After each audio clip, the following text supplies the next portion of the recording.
This is Jasmine Espinosa Jimenez, and this is my video presentation over my victimology essay, which covered the LGBTQ community and their rates of victimization and their barriers to services.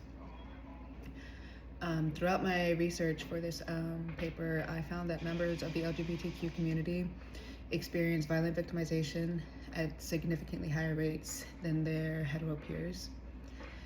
Studies reveal that LGBTQ community individuals are roughly 5 times more likely to be victims of violent crime and approximately 9 times more likely to experience violent hate crimes, with transgender individuals experiencing higher and deeply disproportionate rates of violence, particularly transgender women of color.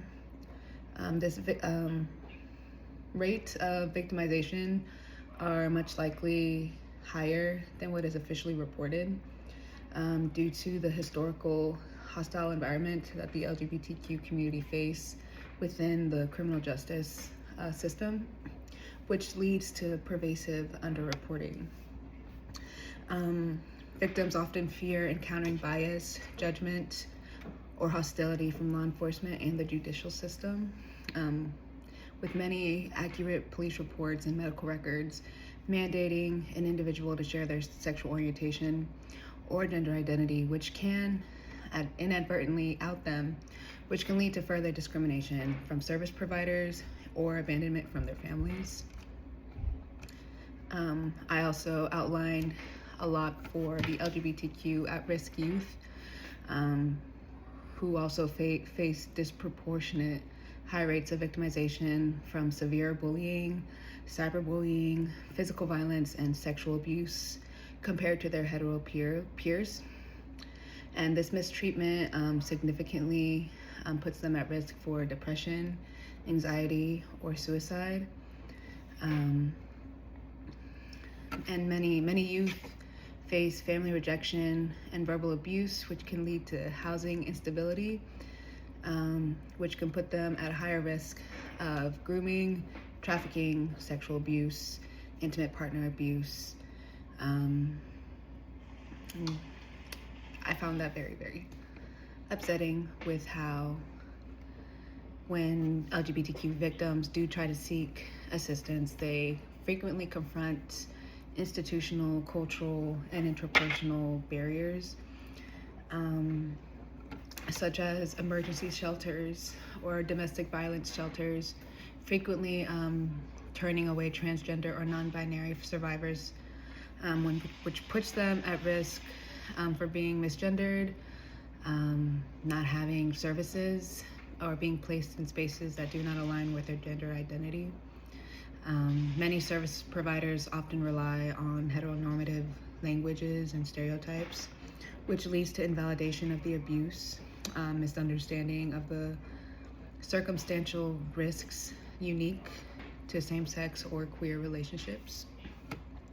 And in removing these barriers, it requires a complex systemic shift with how victim services operate, such as victim service providers, medical professionals, law enforcement officers to be required to complete comprehensive training regarding LGBTQ trauma, the unique relationship dynamics, and appropriate terminology, as well as shelters and support centers to adopt inclusive, non-discriminatory policies that allow survivors within this community to be accommodated to their gender identity and to feel safe.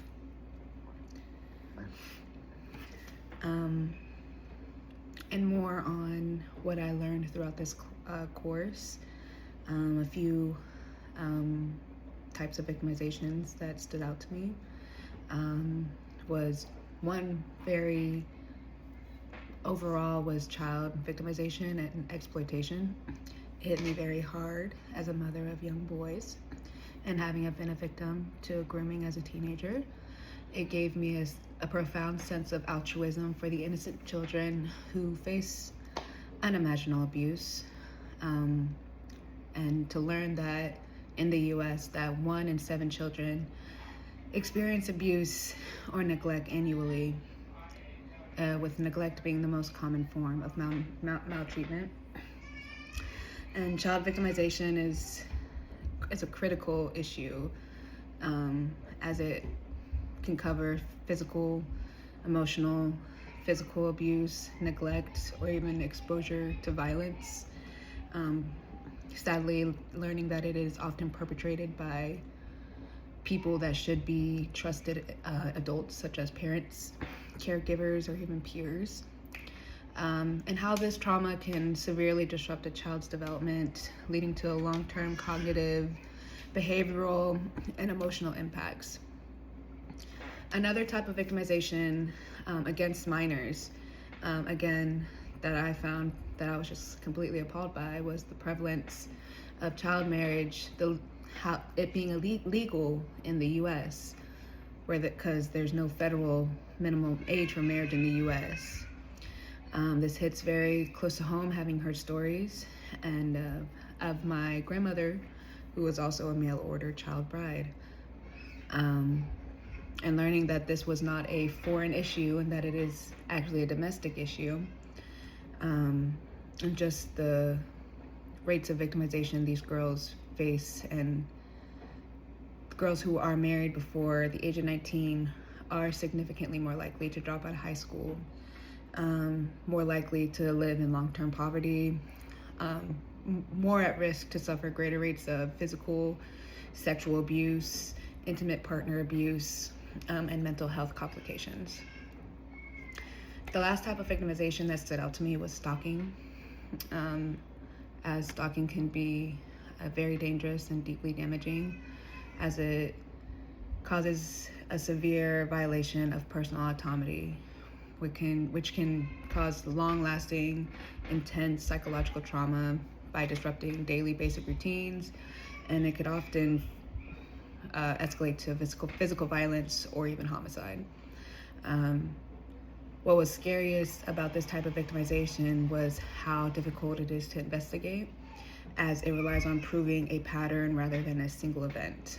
And many of the individual behaviors involved in stalking cases, such as making a phone call, showing up at work, showing up in a public place, which can be entirely legal on its own, but when viewed within the ongoing campaign of harassment within stalking, shows it to be a much more subvert victimization.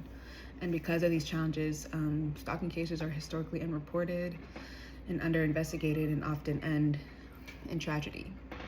And this class also just opened my eyes to many types of victimization, many of the marginalized groups, and how there needs to be a lot more reform and policies. Thank you. That's it.